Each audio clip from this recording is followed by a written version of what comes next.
No, not really. My mother wanted me to be a doctor.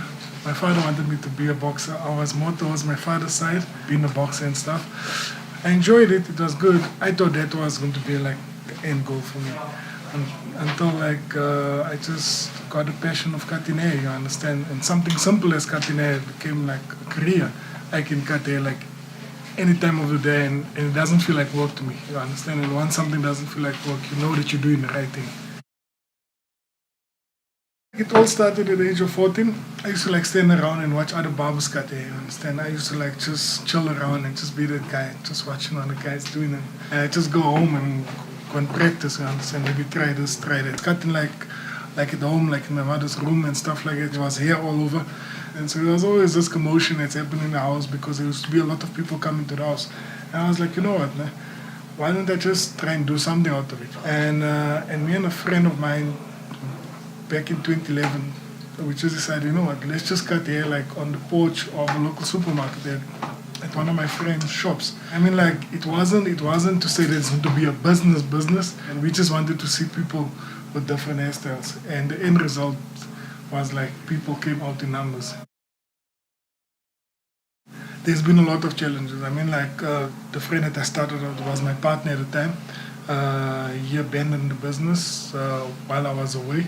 Store being closed like for 2 years after that. I had to make means and come up with different ways in order to serve people, you understand? But people would still call me and say, you know what, I need a haircut, you understand? And eventually I bought myself a scooter and I just drove out to people basically wherever they are. And I think if something's a passion and a calling, it will always come after you, you understand? I mean, like, during that time I went to go work in corporate, you understand? I went to go do a job that I don't like doing. But I mean, like, people would still remember you for the thing that you're doing, you understand? And you'll always be like, you know what, that's the guy, that's the barber man, that's the guy, you understand? Failure is inevitable. Everyone has to go through failures. You can't run a business without failure. You fail each and every day, you understand? But just take it as a learning curve. Ah, man. I would really say just stick to your passion, you understand? Stick to, don't be contaminated by the world telling you to do like different things, you understand? Telling you, you know what, you could never make a career out of becoming a barber for say. It doesn't come easy, you understand? People think, once people see you in the limelight, and people think, oh, this guy made it overnight, you understand?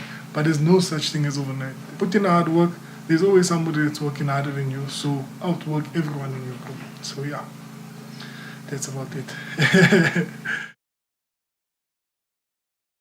Where I come from, role models were seen as bad guys, you understand? Role models were those guys, the drug dealers, the guys that's the gangsters, you understand, riding the latest cars and stuff like that. Understand? Where if I can inspire the next generation or the next child just to think differently according to what the role model really is just to inspire like the next person to do something good. Understand? And I think that must be something good.